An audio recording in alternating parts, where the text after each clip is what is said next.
bolje gorka istina, nego slatka laž, makar bila teška i silna, ličnog mira je pejzaž.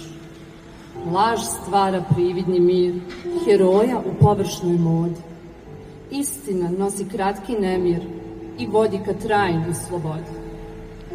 Kratkoročno hrabar biti i istinu otvoreno reći, o verzijama ne misliti i sa spokojem leći. Današnjem trendu reći ne, vremenu površnosti i ambalaže, okrenuti se vrednostima suštine i ne biti onaj koji laže. Po mislima kopati, za masom ne trčati, za istinom uporno tragati i između redova čitati. Ko istinu spozna, nadvladao je noć, makar bila i grozna, otključao je moć. Laž, iako na prvu laka, u konačnici je slepa, istina, i kad nije slatka, čista je i srcu lepa. Istina, ma kakva bila, kukavice ne znaju koliko je lepa i mila onima koji za njom tragaju.